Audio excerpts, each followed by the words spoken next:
Fevereiro de 1945. Monte Castelo parecia impossível.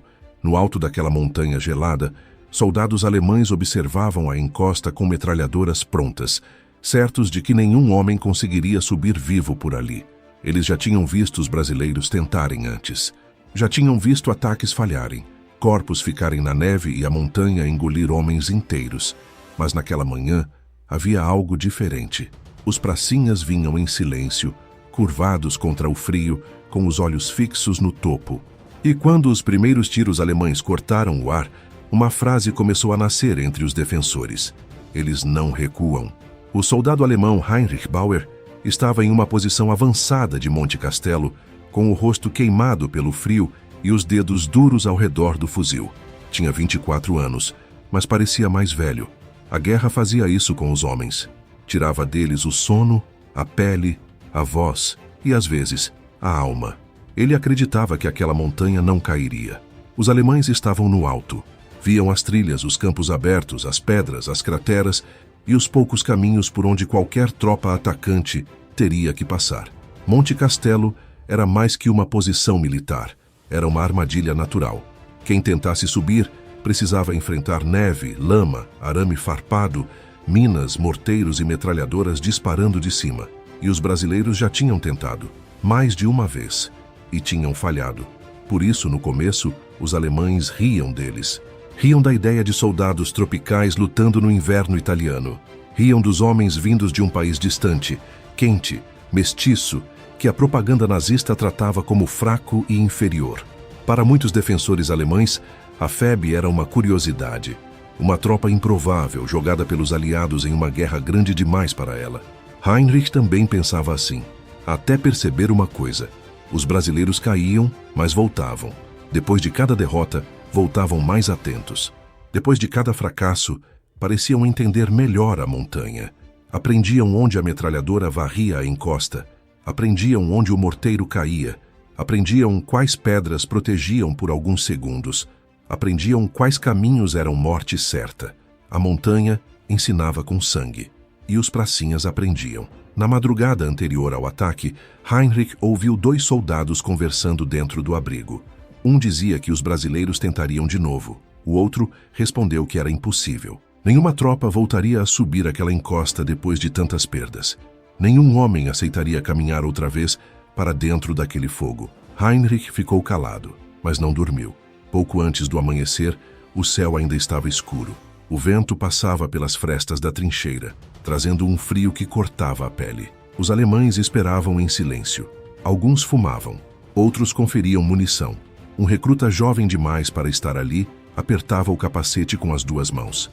Então, veio a artilharia aliada. Primeiro como um trovão distante, depois como se a montanha estivesse sendo arrancada do mundo. Explosões subiram pela encosta. Terra, neve, pedra e madeira voaram. Os abrigos tremeram. Heinrich se encolheu contra a parede, sentindo o chão vibrar sob as botas. Ele já conhecia bombardeios. Sabia o que fazer. Esperar. Sobreviver. Deixar a artilharia passar.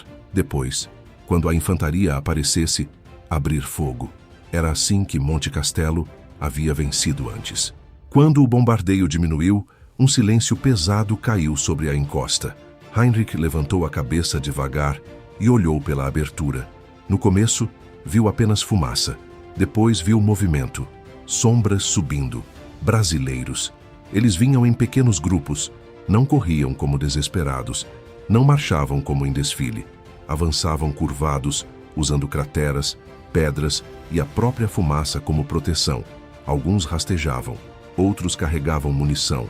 Um homem ajudava outro a atravessar um trecho descoberto. A primeira metralhadora alemã abriu fogo. A rajada cortou a encosta. A neve saltou em volta dos brasileiros. Um pracinha caiu. Outro se jogou no chão. Um terceiro desapareceu atrás de uma pedra. Heinrich esperou o recuo. Era isso que normalmente acontecia. Mas os brasileiros não recuaram. O homem atrás do soldado caído ocupou o lugar dele e continuou subindo. Outro puxou o ferido para uma cratera. 2 mais à direita avançaram durante a pausa da metralhadora. A segunda metralhadora disparou. Depois a terceira. A montanha inteira pareceu cuspir fogo. Heinrich mirou em uma sombra entre 2 pedras e atirou. O homem caiu, mas antes que ele pudesse respirar, outro apareceu no mesmo ponto. Depois outro, depois outro. Foi aí que a confiança alemã começou a rachar, porque os brasileiros não pareciam invencíveis.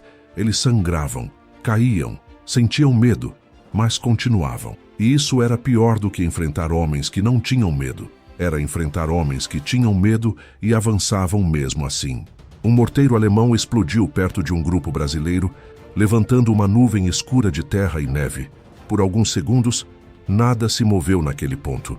Heinrich pensou que agora eles voltariam, mas da fumaça saíram mais 2 homens. Um cambaleava, o outro o puxava pelo braço. Atrás deles, outros pracinhas continuavam subindo com os rostos sujos, os uniformes pesados de lama e os olhos presos no topo da montanha. Dentro da trincheira alemã, ninguém riu. As piadas tinham acabado. O jovem recruta ao lado de Heinrich murmurou quase sem voz: "Eles continuam vindo." Heinrich não respondeu. Todos estavam vendo. Os brasileiros estavam se aproximando, metro por metro, cratera por cratera, pedra por pedra. Não havia beleza naquela cena. Não havia heroísmo limpo. Havia homens cansados, assustados, feridos, tentando vencer uma montanha que já havia derrotado seus companheiros. E talvez fosse exatamente isso que os tornava tão perigosos. Eles não estavam subindo porque achavam fácil. Estavam subindo porque não aceitavam mais descer derrotados. Naquele momento, Heinrich entendeu que Monte Castelo talvez não caísse por causa de uma grande manobra, nem por causa de um único ato heróico. Talvez caísse por algo mais simples e mais terrível: a insistência, a recusa, a decisão de continuar quando todo o resto dizia para parar. Os alemães tinham preparado a montanha para destruir homens, mas não tinham preparado a própria mente para ver homens destruídos continuarem avançando. E pela primeira vez naquela manhã, Heinrich Bauer sentiu medo não da artilharia, nem dos tanques, nem dos aviões. Sentiu medo dos brasileiros, porque eles estavam perto e não recuavam. O medo alemão não nasceu como pânico, nasceu como dúvida. Primeiro, os defensores diziam que os brasileiros estavam apenas sendo empurrados pela artilharia aliada. Depois disseram que era questão de minutos até o ataque quebrar. Depois que os pracinhas estavam pagando caro demais para continuar. Mas os minutos passavam e eles continuavam. Heinrich Bauer viu um oficial alemão correr entre as posições curvado com um mapa molhado nas mãos. Ele gritava ordens para ajustar o fogo dos morteiros, reposicionar metralhadoras e impedir que os brasileiros chegassem à zona das granadas. Sua voz era firme, mas os olhos denunciavam preocupação. Os brasileiros estavam avançando diferente. Não era o mesmo ataque das tentativas anteriores. Agora, eles não subiam como uma linha fácil de cortar. Vinham em grupos pequenos, separados, irregulares. Sumiam atrás da fumaça e reapareciam mais acima. Usavam crateras abertas pela artilharia como abrigo. Esperavam a pausa da metralhadora para avançar poucos metros. Quando um caminho fechava, procuravam outro. Aos alemães, aquilo parecia desordem, mas era a adaptação. Os pracinhas tinham aprendido com as derrotas. Cada fracasso em Monte Castelo havia deixado mortos, mas também havia revelado algo. Onde o fogo alemão cruzava, onde a neve escondia pedra solta, onde o terreno cedia, onde era possível rastejar, onde uma rajada vinha sempre do mesmo abrigo. A montanha havia cobrado caro, mas havia ensinado. E naquela manhã, os brasileiros estavam usando essa lição contra os próprios defensores. Um ninho de metralhadora alemão, à esquerda da posição de Heinrich, tentou varrer a encosta. A rajada obrigou um grupo de pracinhas a se jogar no chão, mas enquanto os alemães concentravam fogo ali, outro grupo avançou por uma depressão lateral quase invisível. Um morteiro tentou corrigir o disparo. Caiu tarde demais. Quando a explosão levantou terra e neve, os brasileiros já tinham mudado de lugar. Pequenas falhas, pequenas aberturas, pequenos segundos. Era assim que a defesa começava a ceder. Heinrich disparou várias vezes. Viu um soldado brasileiro cair de joelhos. Viu outro pegar a munição dele e continuar. Viu um terceiro arrastar um ferido para trás de uma pedra e depois voltar para a subida. Aquilo o perturbava.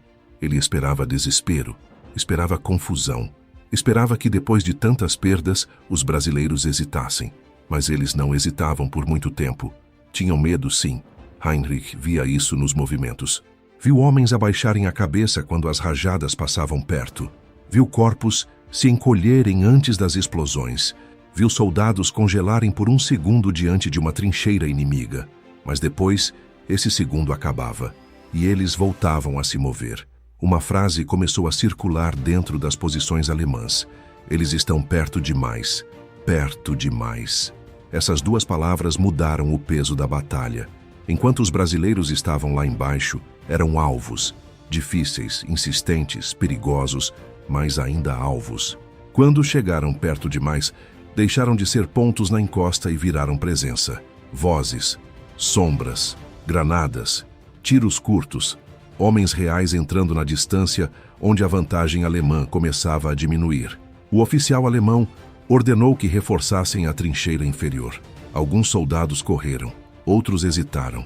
Essa hesitação durou pouco, mas bastou para mostrar que algo havia mudado. Antes, as ordens eram cumpridas com precisão. Agora precisavam ser repetidas. Que ordem repetida em combate é sinal de rachadura. A artilharia aliada voltou a cair em alguns pontos, não como no começo, mas o bastante para forçar os alemães a abaixarem a cabeça. Cada vez que isso acontecia, os brasileiros ganhavam mais alguns metros. Não muitos. 2, 3, 5. Mas em Monte Castelo, 5 metros podiam mudar tudo. Um pracinha surgiu atrás de uma pedra, fez sinal para os outros e correu até uma cratera.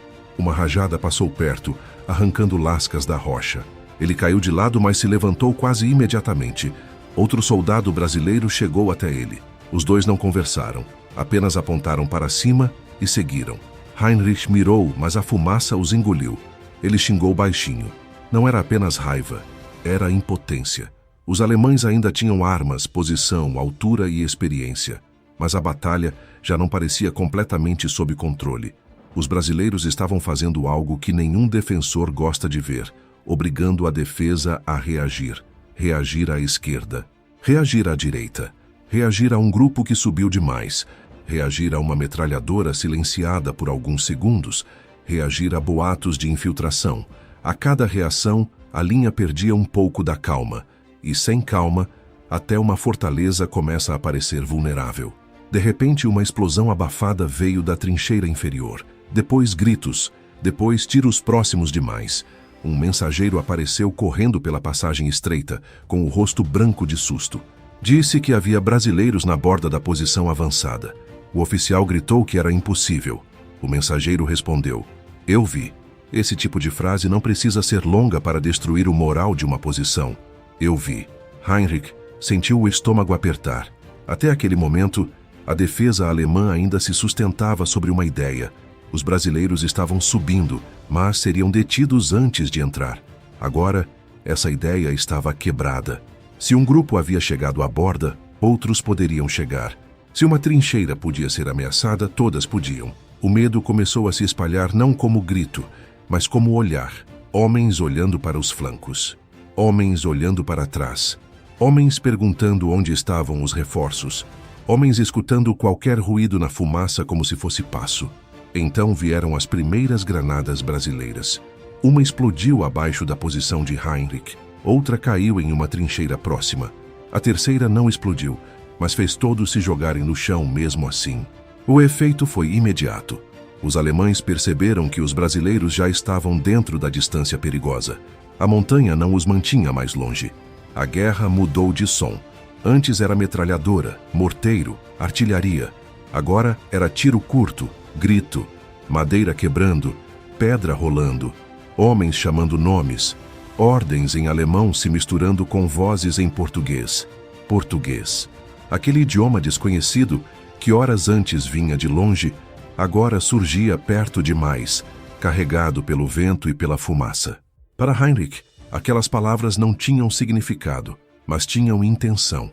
Eram comandos, chamados, avisos, vozes de homens que estavam entrando na montanha. Um recruta alemão entrou em pânico e disse que eles estavam cercados.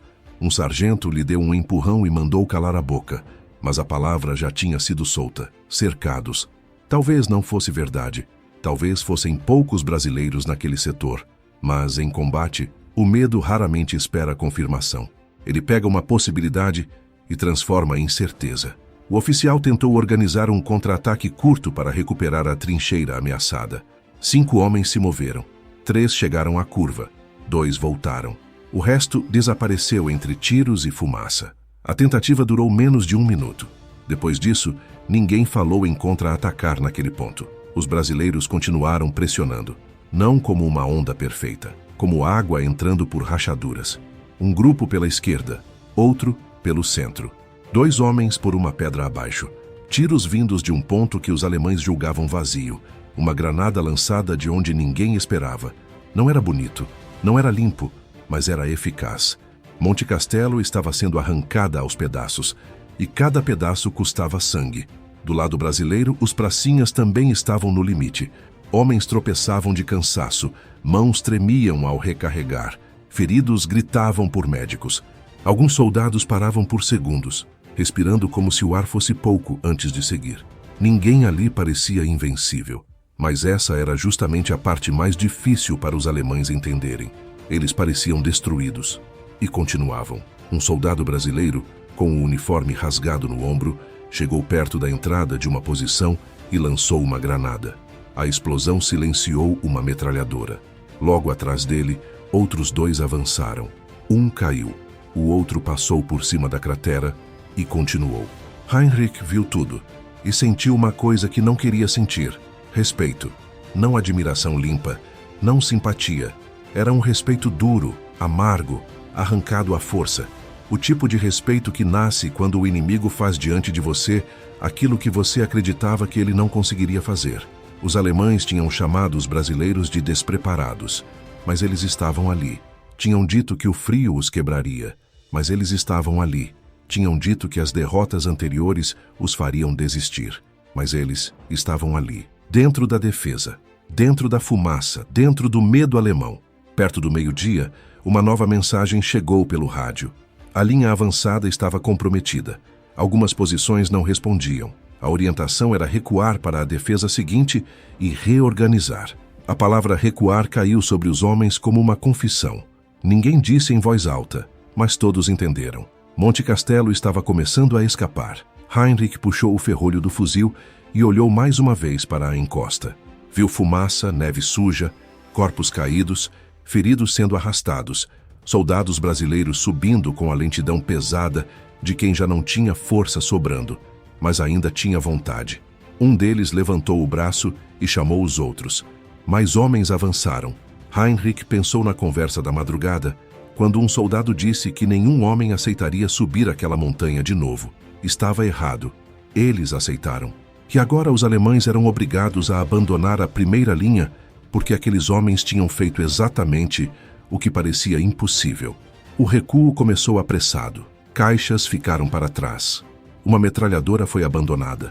Um ferido gritava para não ser deixado, enquanto 2 soldados tentavam carregá-lo pela passagem estreita.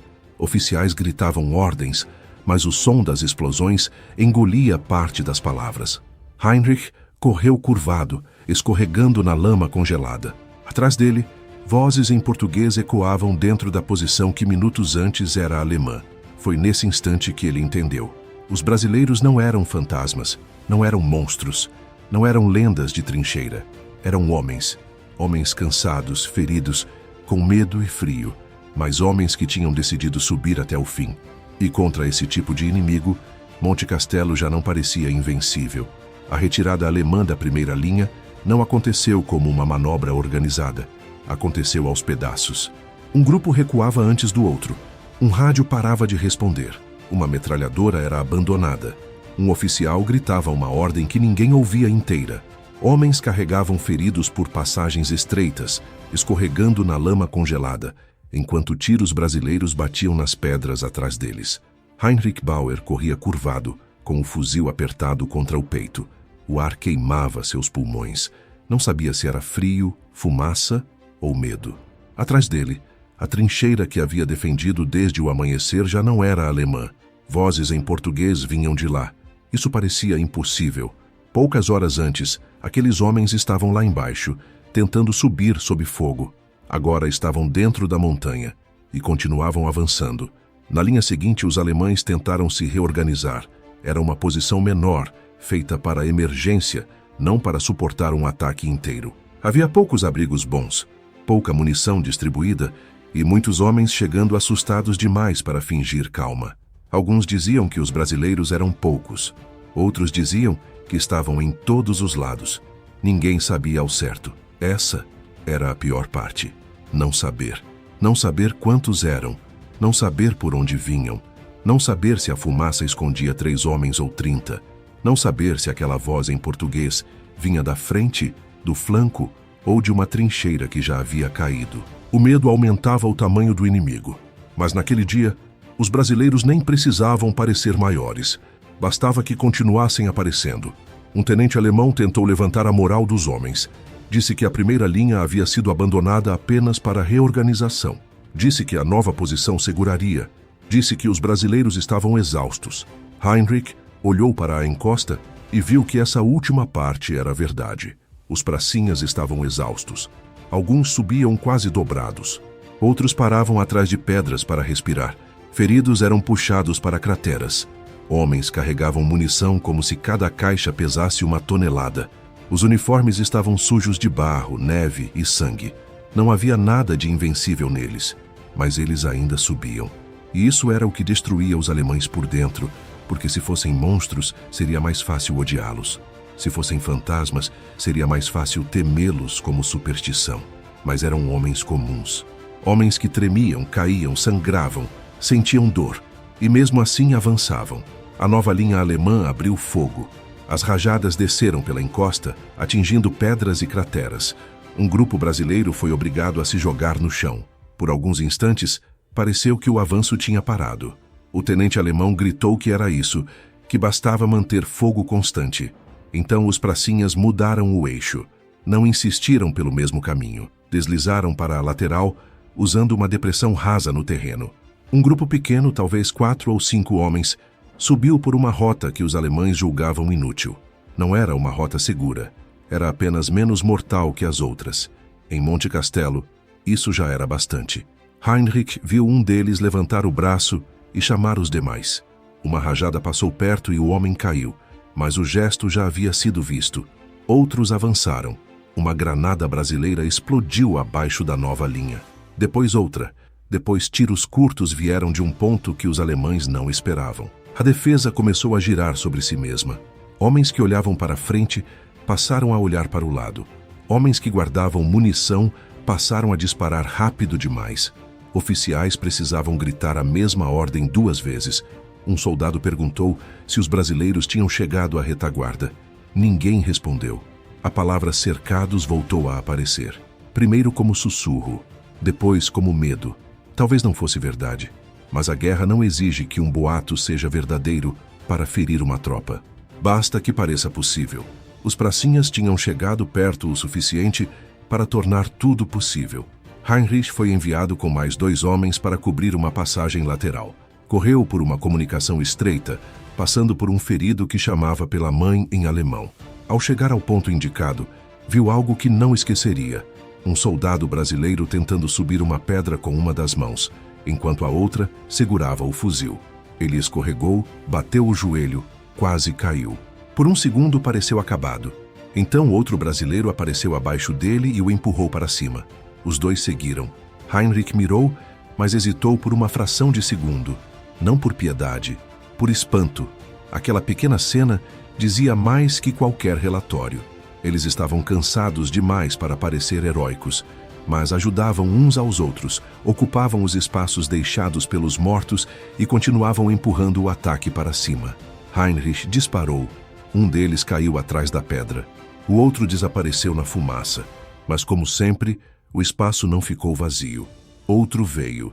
Essa repetição começou a parecer insuportável. Não porque os brasileiros fossem muitos demais, mas porque pareciam aceitar perdas que deveriam quebrar qualquer avanço. Cada baixa diminuía o grupo, mas não diminuía a vontade. E para o soldado alemão na posição, isso era quase impossível de compreender. O tenente ordenou um pequeno contra-ataque para recuperar uma trincheira perdida entre as 2 linhas. Se aquela posição ficasse nas mãos dos brasileiros, a defesa ficaria exposta. 5 alemães avançaram. Heinrich viu os homens desaparecerem atrás de fumaça e pedra. Ouviu tiros, um grito, uma explosão curta. 2 voltaram, um deles sem capacete, o outro com sangue no rosto. A trincheira continuou brasileira. Depois disso, ninguém falou mais em contra-atacar. Agora a preocupação era segurar o que restava. Mas os pracinhas não davam tempo. Eles não avançavam rápido, avançavam sempre. Essa era a diferença. Se paravam era por segundos. Se caíam, alguém os puxava ou passava adiante. Se uma rota fechava, procuravam outra. Se uma metralhadora os prendia, esperavam a pausa e ganhavam mais alguns metros. A batalha deixou de parecer um ataque e começou a parecer erosão, como água contra pedra. A pedra resiste, mas a água volta, volta, volta, até abrir passagem. Perto da tarde, a linha alemã estava quebrada em vários pontos. Algumas posições ainda resistiam. Outras já haviam sido abandonadas. Os rádios traziam mensagens incompletas. A artilharia alemã tinha dificuldade em agir, porque os brasileiros estavam perto demais. Atirar contra a encosta agora significava arriscar atingir os próprios homens. Monte Castelo, que antes protegia os defensores, começava a aprisioná-los. Heinrich percebeu isso quando olhou para trás pela primeira vez. Olhar para trás em batalha é um gesto pequeno, mas perigoso. Significa que a mente já procura uma saída antes de receber ordem. E ele não era o único. Outros soldados também olhavam. Alguns fingiam verificar munição, outros perguntavam sobre novas posições. Mas todos sentiam a mesma coisa. A montanha estava cedendo. Um capitão alemão chegou à linha com o rosto fechado, falou rápido com o tenente. Heinrich não ouviu tudo, mas viu o resultado nos olhos dos dois. A ordem veio logo depois. Retirada para a posição superior, destruir o que não pudesse ser levado, manter grupos de cobertura. Era a segunda retirada no mesmo dia. Dessa vez, ninguém fingiu que era apenas reorganização. Os homens começaram a se mover. Alguns carregavam feridos, outros abandonavam caixas. Um soldado tentou salvar uma metralhadora danificada, mas foi puxado para trás por um sargento. Não havia tempo para orgulho. O que não pudesse andar, ficaria. Heinrich recuou junto com o grupo, sentindo cada passo como derrota. Atrás dele, os tiros brasileiros continuavam. Não eram tiros de comemoração, eram tiros de perseguição. Os pracinhas pressionavam para impedir que os alemães respirassem. A certa altura, Heinrich parou por um segundo e olhou para baixo. Viu brasileiros entrando em posições que naquela manhã pertenciam à Wehrmacht. Viu um deles se ajoelhar ao lado de um ferido. Viu outro apontar para cima, chamando o grupo adiante. Viu homens tão cansados que pareciam prestes a cair, mas que ainda mantinham os olhos no topo. Foi nesse momento que a frase voltou, clara, dentro da cabeça dele. Eles não recuam. Agora não era boato, não era exagero, era descrição. Os brasileiros não tinham vencido a montanha porque não sentiram medo. Venceram porque continuaram apesar dele. Não subiram porque eram invulneráveis. Subiram porque aceitaram pagar o preço. Não apagaram as derrotas anteriores. Transformaram cada uma delas em caminho. E isso era mais assustador do que qualquer mito. Para os alemães, a queda de Monte Castelo começou antes da posição final ser tomada. Começou quando perceberam que o fogo não bastava, que o frio não bastava, que a lembrança das derrotas anteriores não bastava, que o desprezo não bastava. Os brasileiros continuavam vindo. No fim da tarde, a resistência alemã já não tinha a mesma força. Ainda havia tiros, ainda havia morte. Ainda havia homens dispostos a lutar, mas a certeza havia desaparecido. E uma defesa sem certeza é uma defesa que já começou a perder. Um soldado alemão ferido, sentado perto de um abrigo destruído, olhou para Heinrich enquanto ele passava e perguntou: como eles ainda estão subindo? Heinrich não respondeu, não sabia, ou talvez soubesse e não quisesse admitir. Eles subiam porque carregavam algo que os alemães não tinham calculado. A vergonha das tentativas fracassadas, a memória dos companheiros mortos, a necessidade de provar que o Brasil não atravessara o oceano para ser ridicularizado, a raiva silenciosa de quem foi tratado como inferior, e uma teimosia profunda, quase brutal, que transformava homens comuns em uma força difícil de quebrar. Quando os pracinhas alcançaram as posições decisivas, Monte Castelo já não era a fortaleza do começo da manhã. Era um campo ferido, coberto de fumaça, neve suja, crateras e corpos. A montanha ainda era alta, ainda era cruel, mas já não parecia invencível, porque os brasileiros tinham provado que podiam sangrar nela e continuar subindo. Mais tarde, os relatórios falariam de unidades, horários, apoio de artilharia, movimentação e objetivos conquistados. Mas para Heinrich, nada disso explicaria completamente aquele dia. O que ele lembraria não seria o mapa. Seria a imagem de homens surgindo da fumaça. Um caía, outro vinha. Um parava, outro chamava. Um era ferido, outro pegava sua munição. Sempre havia outro passo. Sempre havia mais alguns metros. Era assim que Monte Castelo estava sendo tomada. Não por uma lenda, não por um milagre, mas por homens que se recusaram a transformar medo em retirada. Quando a noite começou a cair, Heinrich já sabia que a montanha estava perdida. Talvez alguns oficiais ainda procurassem palavras melhores. Recuo tático, reorganização, pressão inimiga superior. Mas os homens que estiveram na linha sabiam a verdade mais simples. Os brasileiros tinham subido e os alemães tinham recuado. Essa inversão queimava mais que o frio, porque naquele dia, os homens que os alemães haviam desprezado obrigaram a montanha a responder por eles. E a resposta estava escrita nas posições tomadas, nas armas abandonadas, nas vozes em português ecoando entre as pedras e no silêncio desconfortável dos soldados alemães que desciam pelo outro lado. Monte Castelo não era mais deles. Na noite em que Monte Castelo deixou de ser alemã, o frio continuava o mesmo. A neve ainda cobria as pedras. O vento ainda cortava o rosto. A fumaça ainda subia das crateras abertas pela artilharia. Mas, para os homens que estiveram ali, a montanha já não era a mesma. Durante meses ela havia sido símbolo de frustração para os brasileiros e de confiança para os alemães. Agora, no alto daquela posição, vozes em português ecoavam entre trincheiras destruídas. Os pracinhas tinham chegado. Não chegaram limpos, não chegaram inteiros, não chegaram como estátuas de bronze. Chegaram cansados, feridos, cobertos de lama, neve e pólvora. Alguns sentaram no chão sem dizer nada. Outros procuravam companheiros. Outros olhavam para a encosta, tentando entender como ainda estavam vivos. A vitória não parecia festa, parecia alívio e silêncio, porque todo homem que sobrevive a uma batalha sabe que a vitória tem nomes que não voltam para responder.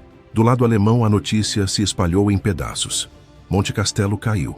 Os brasileiros tomaram a posição.